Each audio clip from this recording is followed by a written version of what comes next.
On the spin, fires for the win! Got it! The 30, the 20, If he scores, it's over. It's insane. One of the greatest postseason performers ever. Here's Carroll. He's got it. And the Arizona Diamondbacks are headed to the World Series.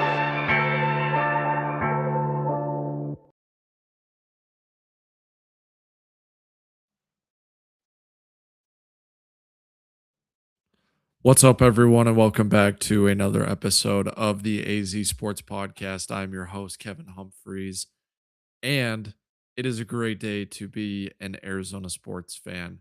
And let me tell you why. Because the Arizona Diamondbacks are tied for the second National League wildcard spot.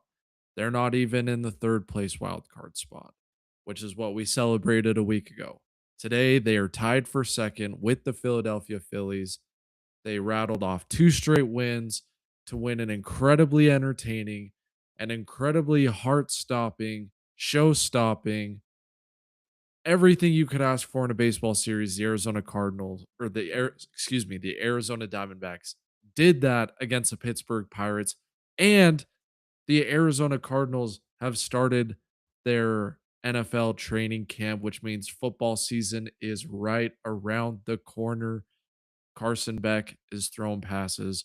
Marvin Harrison and Michael Wilson are competing for the wide receiver number 1 spot. Trey McBride is catching everything thrown his way. Jacoby Brissett's learning the offense.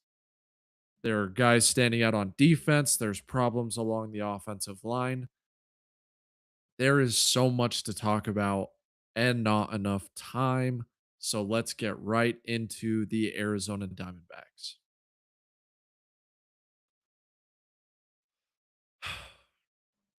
On the very last podcast episode I did, I said that the Arizona Diamondbacks should not buy at the MLB trade deadline and that it was likely that they were going to miss the playoffs because of how poorly they performed against the Washington Nationals and had just come off of a extra innings loss against the Pittsburgh Pirates, and it looked like the Pittsburgh Pirates were going to go on and win the series and send the Diamondbacks back down to send them out of the wild card.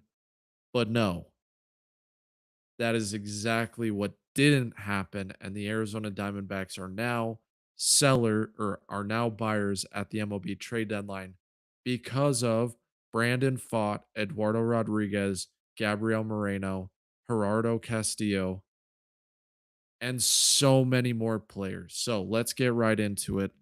The Arizona Diamondbacks won the series against the Pittsburgh Pirates after an incredible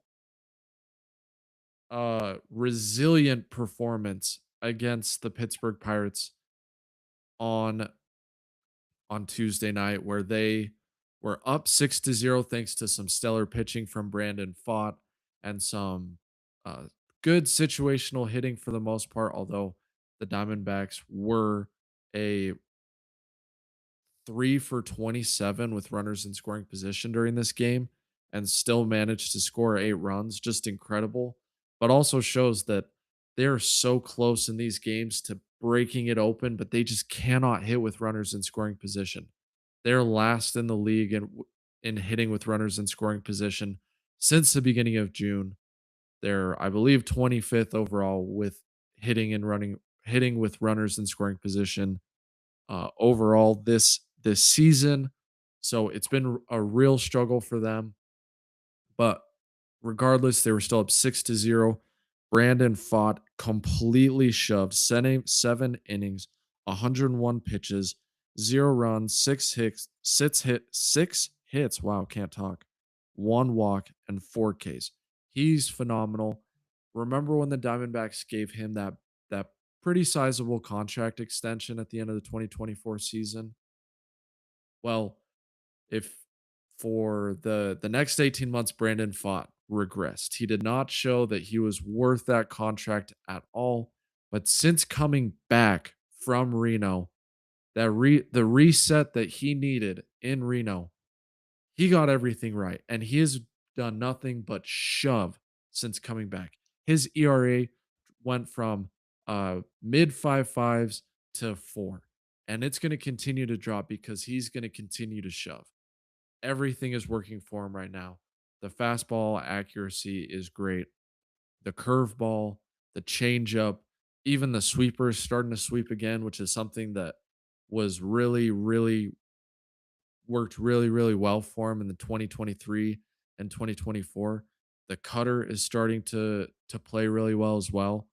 He has a great pitch mix, and it looks like the Diamondbacks made the right decision to extend him 2 years ago. Now, it took us a while to get there, and I will be lying if I said I and I've always been a Brandon Pfaadt believer, but I would be lying if I said that when he got sent down to Reno, if he went down and continued to get shelled, I didn't know if we'd ever see Brandon Pfaadt play many more meaningful games in an Arizona Diamondbacks uniform. But thankfully, he's come back and he has been the catalyst, along with Eduardo Rodriguez and Merrill Kelly, to this Diamondbacks team making a push for the National League wild card, and has just done an unbelievable job at carrying this team, especially when this bullpen is super depleted, because they've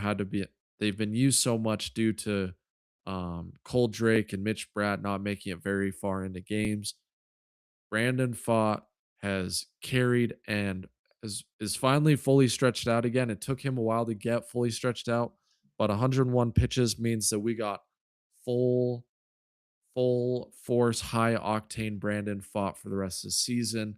He's I expect many more performances like this from him for the rest of the season, and it's going to be great for the Arizona Diamondbacks to have this guy in their rotation who looks like a guy who can help your team make a deep playoff run. Then we have to talk about Eduardo Rodriguez's performance on well, actually, we'll save that. Anyway, so the game on Tuesday, the Diamondbacks were up 6-0. Then it all fell apart. We saw Ryan Thompson give up 3 runs in the eighth inning, and we saw Paul Sewald gave up 3 runs, including 2 home runs in the ninth inning to tie the game. Juan Murillo came in and miraculously saved the game and sent it to extra innings, where the Diamondbacks ultimately won 8-7, thanks to the incredible pitching from Kevin Ginkel and Gerardo Carrillo. Gerardo Carrillo is a guy that they brought up into the bullpen from AAA. He signed a minor league contract with the Diamondbacks less than a month ago, and they brought him up, and he has done incredibly well in his first few appearances, including 2 innings, no hits, 1 walk, which they intentionally walked someone and immediately got a double play in that inning, which was really impressive. And he had 3 strikeouts. So maybe the Diamondbacks found a diamond in the rough. But the story from this game and Paul Sewald and Ryan Thompson. Just the fact that these 2 guys who were cornerstones for the Diamondbacks run to the World Series in 2023, but you could argue Ryan Thompson and Paul Sewald were 2 of the biggest reasons why the Diamondbacks didn't make the playoffs in 2024. Sewald left after that season.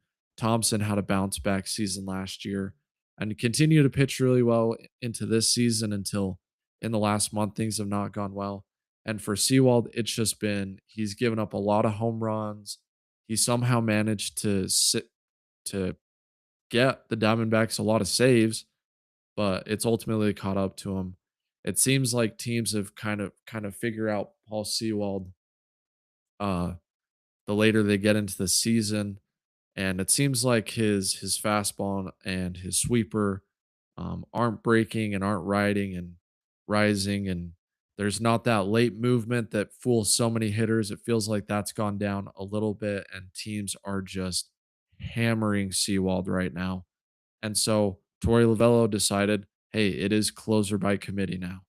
And a couple guys in that closer by committee conversation, Jonathan Loaisiga, Brandon Garcia, who has been the Diamondbacks' best reliever so far this season, Juan Murillo, who has just electric stuff, over 100-mile-an-hour fastball, and a pretty good pitch mix as well. So the Diamondbacks figured out that they probably need reliever help at the deadline as well, or at least they need to find someone who can close games for them because Paul Sewald is not going to be the answer going forward. And we also need to talk about James McCann, who's continued to hit really well since coming back from injury. He had 4 hits in 6 plate appearances. All of them were singles, and he had the game winning RBI single for the Diamondbacks in the top of the 12th inning. We also, yeah, Arenado was 3 for 5 that game as well with an RBI. Gabriel Moreno continues to play incredible baseball, and we'll get to him with Wednesday's game as well. Uh, Perdomo was one guy who struggled. He had a triple to lead off the game, but then went 0 for 6 with 3 strikeouts to to end that game. Corbin Carroll played really well. He had 2 hits, an RBI, and a walk. Oh, and we saw Max Kepler get a hit, have 2 walks as well. And yeah, Ryan Waldschmidt had 2 hits and scored a run. And Ildemar Vargas had a hit and an RBI as well. So just great stuff from this Diamondbacks team. The resilience to still fight back after giving up a 6-0 lead. It really showed some playoff mettle. And the Diamondbacks lead the league this season in games won by 1 run, which is a really, really good sign that this team can make a deep playoff run because they've been forged by fire. They don't just go out and dominate teams, but they muck it up. They win these close ball games and they play these close ball games every single day, which one is a roller coaster ride for us as fans because it is incredibly heart pumping baseball to watch. Baseball is usually relaxing and it's kind of fun to watch a game where you're up, 6-0 and your heart rate doesn't get up and you're like, man, we're just gonna cruise to victory, especially if Ryan Thompson can come in and clean up clean up this 8th inning and only give up maybe a run or two. Instead, he gives up 3. So they bring out the closer, Paul Sewald. Then he gives up 3 more runs, and all of a sudden, the season felt like it might be over. The season felt like it might be over, and they just they just found a way. The Diamondbacks this season, and that's the thing that I've loved the most about this Diamondbacks team this season, is that they've just somehow found a way. Okay, moving on to Wednesday's game, Eduardo Rodriguez had his best performance of the season. 8 innings, 105 pitches, 0 runs. He gave up 5 hits and 1 walk and had 2 Ks. Rodriguez said, I need to get through this baseball game and I'm pitching to contact. I'm not going after strikeouts. I'm just attacking the strike zone. And let's see. I don't have his he threw 73 strikes out of his 105 pitches. Just incredible. Incredible display. That means over 66% of his pitches landed 4 strikes. And the Pirates, who have one of the top offenses in baseball, maybe the top, I'm not sure now after this Diamondback series where they held them to 3 runs and 0 runs in 2 games, but one of the best offenses in baseball this season. And we've just seen this Diamondbacks team and especially Eduardo Rodriguez come up huge in these situations. When the team needs Eduardo to shove, he absolutely shoves. I mean, it's just been incredible to watch this season, and he did it again. and I was shocked to see him come out for that bottom of the 8th inning. I thought, man, maybe he's just going to get one runner out, or maybe he's just going to get a chance at a runner or two. But he went the full 8th inning, only did it in 8 pitches, by the way. He was at 97 at the end of the 7th, was at 105 at the end of the 8th. Just a really good job pitching to contact. And again, it just goes to show that this Diamondbacks team plays incredible defense. Jorge Barosa is a complete zero on offense, but his defensive ability in the outfield is incredible, and he made some huge plays this series defensively that should not be overlooked as well. As far as the offense goes, the offense really what came down to a Corbin Carroll double in the 3rd. Then Gabriel Moreno hit a 2-run home run that was assisted by the wind. It would have been off the top of the wall had there not been wind pushing out towards the outfield. But Gabriel Moreno gets a 2-run home run to put the Diamondbacks up 2-0, giving Rodriguez the ability to pitch to contact because he had the lead. He could risk giving up a few hits as long as he didn't give up the big one. Then we saw Max Kepler, who also went 2 for 4, and he had a RBI single later in the game. He had a 1-run single in the 6th inning that scored Gabriel Moreno, who got on base later in the game as well. So the Diamondbacks just did just enough yesterday to win the game, and we saw Brandon Garcia come in and get the save. He gave up 1 walk but had 2 strikeouts and uh, completely dominated that 9th inning. And so this Diamondbacks team now is in a position where they're 57-52. They have one more series against the Guardians before the trade deadline. And assuming that they can go in and Mitch Bratt and Cole Drake can keep things close and this Diamondbacks team can win 2 out of 3 against the Guardians, they could have sole possession of the second place wild card spot heading into the MLB trade deadline, which gives Mike Hazen the chance to make this roster better. Now, we're going to see because there are limitations to what this team can do. Some of those limitations being they can't go over the luxury tax and they're only 10 million away. So, are we expecting to see a Tariq Skubal or another big name come to the Diamondbacks? I don't think so. Could the Diamondbacks figure out a way to get the Giants to pay a little bit of Robbie Ray's contract? It would probably require a few more prospect assets to get the Giants to do that, but could Robbie Ray come back to Arizona and help carry this Diamondbacks team to the playoffs? That's absolutely an opportunity on the table. Now, we can also see there's also been guys like Lowe on the Reds linked to this Diamondbacks team.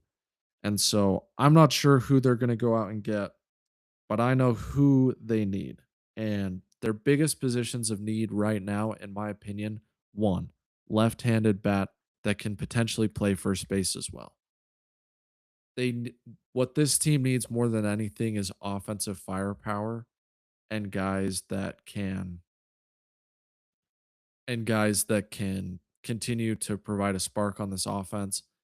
And if you have an offense, even if your pitching is down and you have guys like Bratt and Cole Drake starting, which hopefully shouldn't continue for too much longer, and we'll get to that in a minute. But you just need guys on offense that can get on base and help you score runs. And the more runs the Diamondbacks score, the more likely they are to win games. So that's number one. Can they get a left-handed bat that could potentially play first base? If they do that, it might be a home run already. The second thing they need a relief pitcher, maybe that can potentially close games, or at least a relief pitcher that can be a high leverage guy, similar to a Kevin Ginkel, where you bring him in against some of the best the best parts of the other team's lineups, whether that's the seventh or the eighth or potentially even the ninth inning going forward. We'll see what the Diamondbacks decide to do with Kevin Ginkel, but the Diamondbacks need to go out and get another relief arm that can pitch well in high leverage moments. Then, last, they need a starting level pitcher to replace Cole Drake or Mitch Bratt until we get the guys healthy. And we know who the guys are. It's Michael Soroka, it's Ryan Nelson, it's Corbin Burns, and it's Zach Gallen. Now, if Zach Gallen comes back, is it going to be any better than what Cole Drake or Mitch Bratt do? Maybe not. So maybe we don't necessarily want Gallen to come back, but if they can find a starting pitcher out there below the tax threshold, that would be a huge opportunity as well.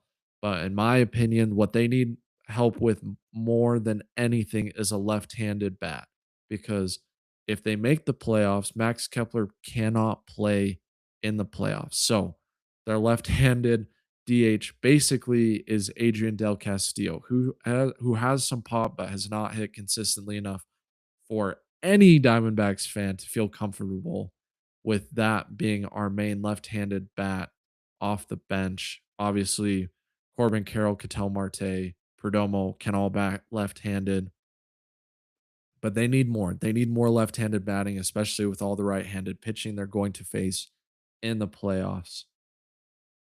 So that's what the Diamondbacks need at the trade deadline. Is Nathaniel Lowe a candidate? I'm not sure. We're gonna see. Maybe they try and offload some salary. Maybe they take Lourdes Gurriel's contract and try and offload that somewhere. Maybe they can get off some salary someplace else. I'm not sure how they're gonna do it, but Hazen has a chance now to go out and buy and put the prospects on the table. Put his cojones on the table and go for it because what Brandon Pfaadt, Merrill Kelly, and Eduardo Rodriguez showed is that you surround those three with maybe another pitcher to a good bullpen and enough offense. They're pitching well enough this season that they can get you to the playoffs and they can maybe even take you on a deep run into the playoffs because of how well they're pitching. Now, it's not just guys at the deadline that the Diamondbacks are going to get, but it's also guys that they might get back soon off the injured list.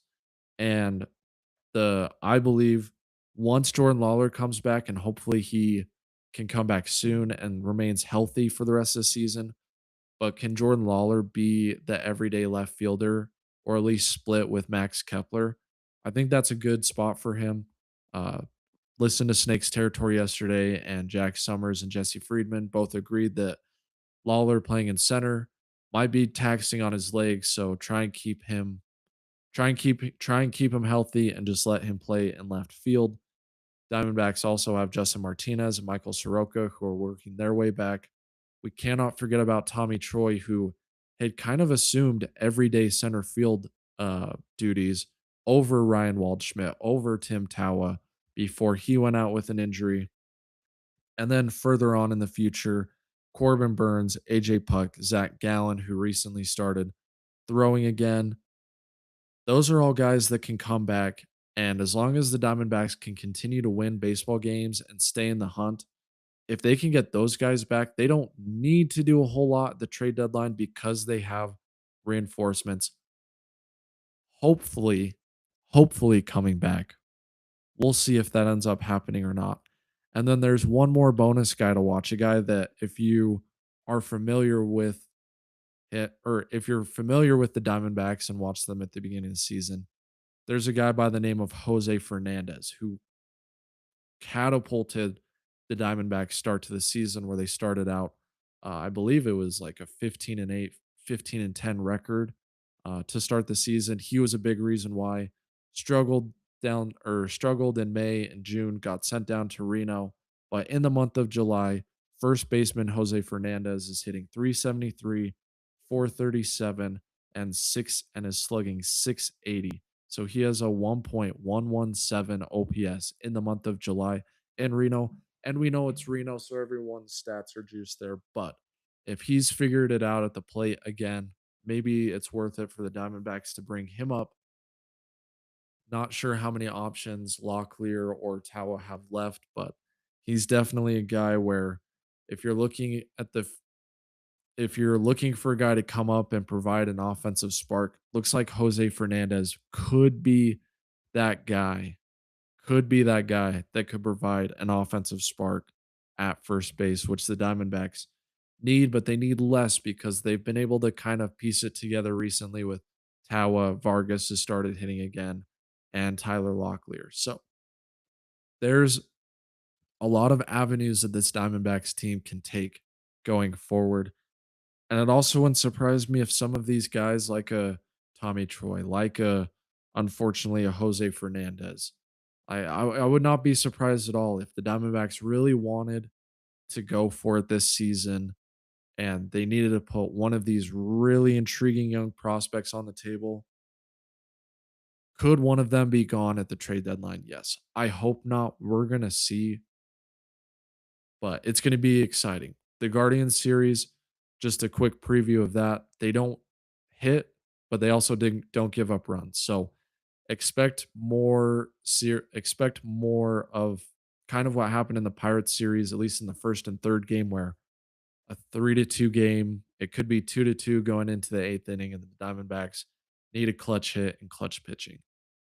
Could be a 3-0 game where Merrill Kelly shows up on Sunday and absolutely shoves again.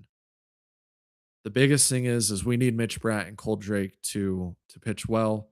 The Guardians show against left-handed pitching, and both of those guys throw left-handed. So it's going to be this. It's kind of make it or break it time for these guys. If either of these guys looks uncomfortable against the Guardians, then it means that they're just not major league ready yet. And it's going to be a low bar for them to clear. They just need to keep the Diamondbacks in the game. And we might see Slade Ciccone, former Diamondback pitcher that we gave up for Josh Naylor. We might see him this series as well. So that will be a fun matchup to watch as well. But to close out this Diamondbacks portion of the podcast, we got to talk about Gabriel Moreno on one side and Geraldo Perdomo on the other side. And Gabriel Moreno's continues to be the first or second best catcher in baseball. He has a 26 game on base streak and recently uh, broke Corbin Carroll's record of 45 straight starts where he has reached base. He has a 3.1 F4, which is second among all catchers, only behind Dylan Dingler on the Tigers. He leads all catchers in batting average. And why is he such a good hitter? Well, it's because he can put the ball exactly where it needs to go. And his at bat quality is incredible. He sees the most amount of pitches, even more than Perdomo, on this Diamondbacks team. If he needs to hit it the other way, he can do that. If he needs to hit for power, he's shown that he can do that and he can hit pull side. When he needs to get the ball in the air to get a runner home, like he did in the Pirates series, he can do that as well. He has been the Diamondbacks' best player since the middle of May. He has been incredible. And he's healthy, which is huge. And I'm hoping to see a lot more of James McCann this season because one, Gabriel Moreno is such a valuable player at the DH position, and he's hitting so well right now that he's a great person to put in the DH slot, as well as Ketel Marte when he needs days off. But James McCann has been hitting the baseball really well. So having McCann in that DH spot would be pretty great. Or sorry, not McCann, but having Gabriel Moreno in that DH spot would be good to help keep him healthy. But he's also a great defensive catcher, so you do want him behind the plate. And it seems like he has really, really good relationships with Eduardo Rodriguez, pretty good relationship with Merrill Kelly behind the plate. And so you also need his defensive ability at catcher as well. But I expect the Diamondbacks to more utilize him as a hitter then as a catcher going forward because they have James McCann, who they trust back there. And maybe you even see Adrian Del Castillo catch some games just to continue to keep Gabby healthy and available for every single game going forward. Maybe we'll see. It wouldn't surprise me if they try and find Gabby a day off in this Guardians series, um, especially with how poor the Guardians hitters are. Hopefully, the Diamondbacks offense can get hot and score 10 runs, and they can get Gabby and they can get Perdomo and they can get Carroll out of the game early. It would be nice to see them do that a few more times this season to get those guys some much needed rest. Um, but yeah, Gabriel Moreno has been absolutely incredible, and he very well is on his way to being, a top 5 to 10 player in the National League. He could very well finish in the top 10 in MVP voting if he continues to hit at this level. Um, and I'm just so excited to see what happens for him going forward. Unfortunately, the Diamondbacks don't have him locked down to a long term contract. Hopefully, that's something that they can get ironed out uh, before next season, but it's likely that Gabby's going to be a very, very high paid player on another team in a few years. So I'm just going to enjoy Gabriel Moreno right now in a Diamondbacks uniform while I can. And he's just been an absolute treat to watch. And on the flip side, I have to talk about someone who has contributed to uh, someone who has contributed to the Diamondbacks' lack of offensive production with runners in scoring position this season. And it's Geraldo Perdomo. The Diamondbacks continue to shuffle the top four in the lineup, whether it's Carroll leading off or Marte leading off. Now Marte's batting fourth. And so, and Gabby was batting fourth, but now he's batting third, and Perdomo's batting second. And if this lineup is ever going to work, it's really just been one guy that's been the problem more than anyone else, and it's Geraldo Perdomo. So the Diamondbacks can try whatever lineup they want. They can try whatever lineup they want, but if Geraldo Perdomo is going to continue to hit for a 149 batting average with runners in scoring position this season, this lineup's not going to work. His weighted on base average for his career is .341, and this season it's only .257 with runners in scoring position. If the Diamondbacks offense is going to explode for the last 2 months of the season, they need Geraldo Perdomo to get back to being Geraldo Perdomo, which is driving in runs. He just hasn't been able to do that this season, and he is constantly in positions with runners in scoring position. I don't know if he leads the team in plate appearances with runners in scoring position, but when you hit around Carroll and you hit around Marte and you hit around Moreno, chances are those guys are going to be on base a lot and are going to be on base in scoring position a lot. So, no matter what lineup configuration the Diamondbacks go with, they need Geraldo Perdomo to drive in runs. If not, they just have to move him uh to the bottom of the order. Maybe you put him back at 9 where he was at the beginning of his career. Maybe that's what you go with. But right now, he just has not been able to produce with runners in scoring position. And it's really handcuffed this Diamondbacks lineup at the top of the order. We heard Garagiola say so many times in the Pirate series, Ketel Marte, he's batting in the fourth spot, but hasn't, but no one is on base. Like it's just like he's leading off essentially because there aren't any runs for Marte to drive in. And a big reason why is because of Perdomo. He just has not been able to get on base with runners in scoring position to keep rallies going. And The walk numbers are getting better. He's walked a ton this month, but the batting average is not going up. The good news is that Fangraphs still expects him to finish near his career batting averages, which means we could potentially see two of the best month two of the best months of Geraldo Perdomo's career, hopefully in August and September. Am I expecting a bounce back? I don't know. Am I praying for one? Absolutely. So I'm excited to see what this Diamondbacks team can do, especially Geraldo Perdomo, because if this Diamondbacks team is going to reach its potential, it's going to be because of Geraldo Perdomo offensively. They can bring in a left handed DH, but the most important person to get this Diamondbacks offense firing on all cylinders is Geraldo Perdomo getting back to being Geraldo Perdomo. Whew, that was 35 minutes on the Diamondbacks. Crazy stuff. All right, to wrap, let's get to the Arizona Cardinals. I had a Sun segment planned, but I don't want this one to go too long, and I'm going on vacation after this. So, let's get to the Arizona Cardinals. Here are the three Here are the top 3 storylines from Arizona Cardinals training camp week 1.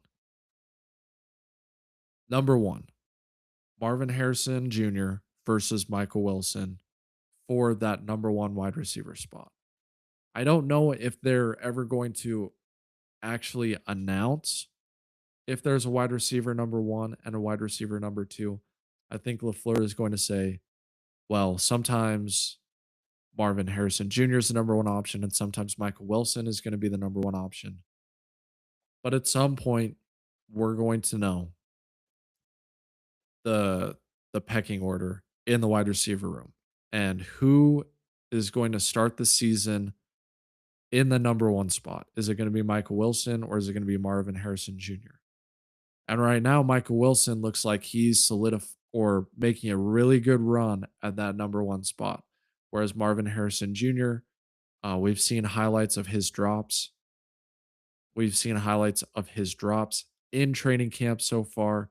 He has flashed some incredible plays as well.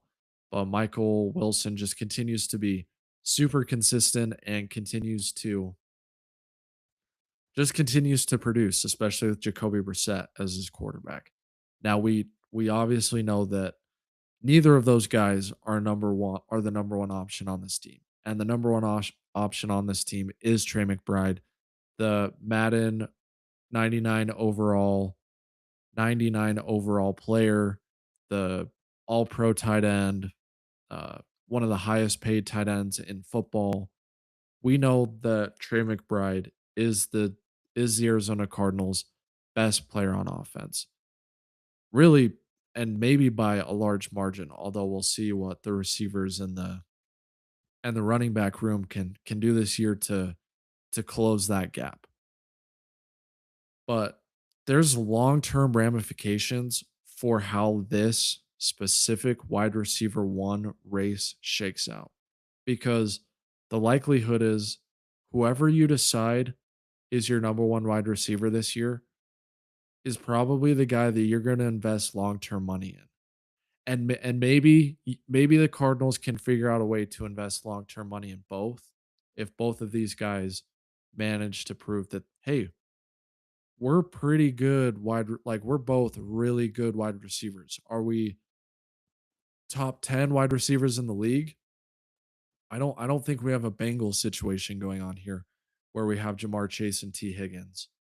But if both of these guys are top 30 receivers in the league and one of them hopefully can elevate themselves into the conversation of top 10, it's probably more likely that it's Marvin Harrison, but hey, Michael Wilson showed that he can absolutely play.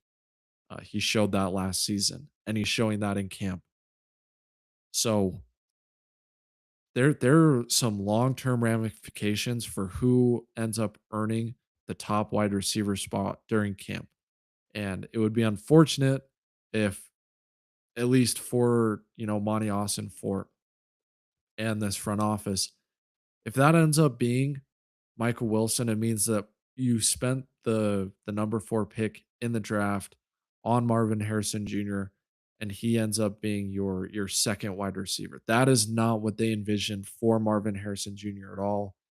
And it feels like Marvin Harrison Jr. is is the worst first round Ohio State wide receiver to not bust, but to not live up to the potential that he had coming out of college, which is just unfortunate. And hopefully he can prove us wrong and he can go out there this season and have 1,000 yards, catch 5 to 10 touchdowns. Uh, he and Michael Wilson can complement each other. And all of a sudden, at the end of the season, we're saying, man, do the Cardinals have two of the top 20 wide receivers in football? I don't think that's what's going to happen, but I'm hoping that Marvin Harrison can can really jump, and I'm hoping that Mike LaFleur can help him make that jump as well.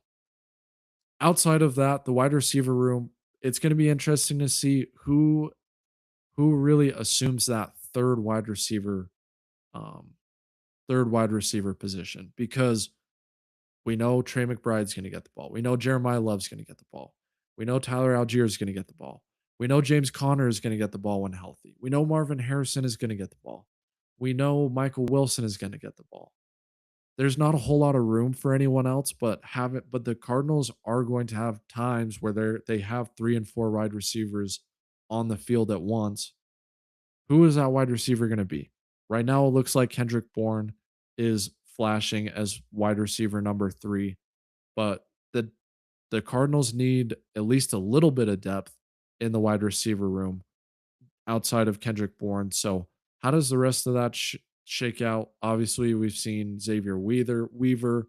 We've seen some other guys flash. I don't remember their names right now off the top of my head, but we've seen some other guys flash with Carson Beck as well, playing with the second and third string units during Cardinals training camp so far. So, how does the rest of that wide receiver room shake out? It's going to be really interesting to watch this the wide receiver one competition at the top, but who's going to be the third and fourth guys this season in that wide receiver room? Because while they may have a marginal impact on the season, if you have good depth in the wide receiver room, it just makes it that much harder for offenses or for defenses to game plan for this offense because Mike LaFleur can use so many different personnel packages.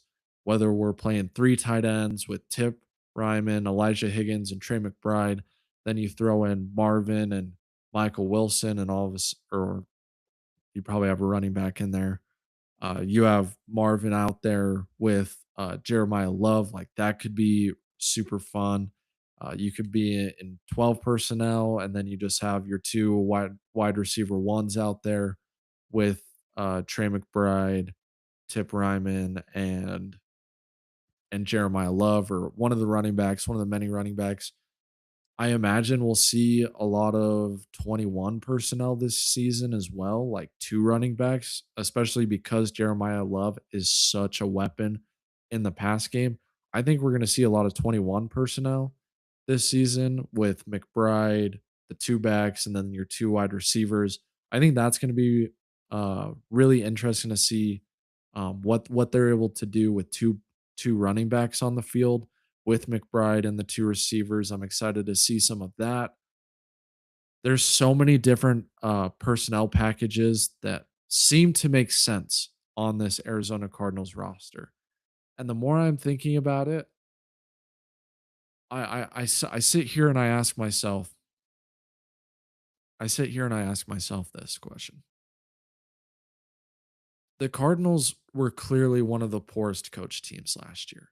And we did bring back the defensive coordinator, and he did also have a lot of unlucky injuries uh, with Mac going down and with Will Johnson being in and out of the lineup, and Walter Nolan only played a few games. Darius Robinson only played a few games. There were just injuries all over the field last season. So maybe they get a better health season this year. And maybe the defense is better and the the defense looks better and it's better coached. Maybe that happens. And then the offense, I mean, you just look at the skill position on this offense and you look at it and you just say, there's no way this team should have a 3.5 win total this season. I'm not now, let's be clear here. I'm not saying that this Cardinals team is going to make the playoffs. That's not what I'm saying at all. But this team, this team has way more talent and should be way better coached that it should be able to win like 5 to 7 to 8 games this season. Now I understand they play in the hardest division in football. I understand that. And are they probably going to go 1-5 against this division? Yeah, probably. But they're also going to get to play some of the worst teams in football as well. So,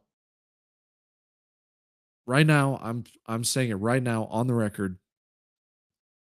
This team is much better than last year and will be much better than last year because the coaching is that much better and they have the skill position talent all over the roster on offense that this team is going to score some points. Okay. Storyline number 2. Where does Jeremiah Love fit in the running back room? We know he's going to play. He has to play. You drafted him you drafted him third overall. Wow. You drafted him in the top 5. He has to play. That's a non-negotiable. Now, do you want to give him 400 carries in a season that you're likely only going to win a handful of games? While I do believe it's going to be more than 3, I don't think it's going to be 10. So, do you want to give him so many carries, risk the injury, let him take all those hits? I don't think so, and I don't think the Cardinals think so either. I think it's going to be a slow process bringing him along.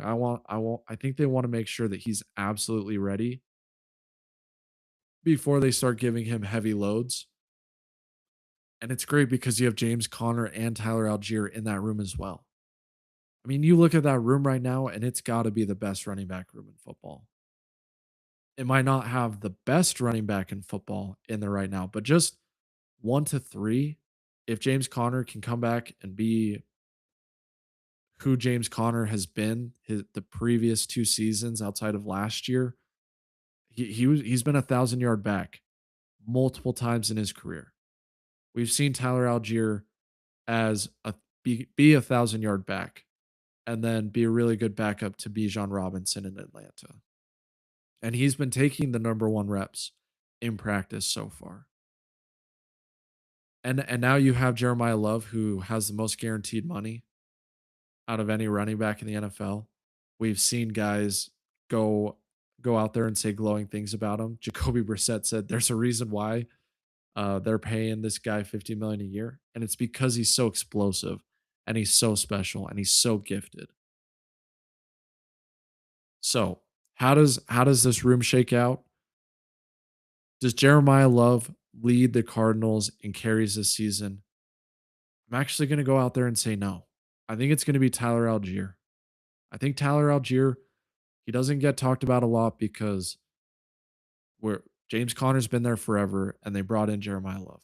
But I think Tyler Algier might be the Cardinals leading back this year. I'm interested to see how it shakes out going forward. But I think out of training camp, based on what Nathaniel Hackett has said, I think Tyler Algier is going to be running back 1 at the end of training camp. Now, could Jeremiah Love immediately take that from him like 2 games into the season? That could absolutely happen. But my prediction right now is that Jeremiah Love is going to be running back number 2 or running back number 3 on the depth chart week 1 of the NFL season, which is going to make a lot of fans angry, but it's not going to make me angry because we know that Jeremiah Love is going to be the guy in the future.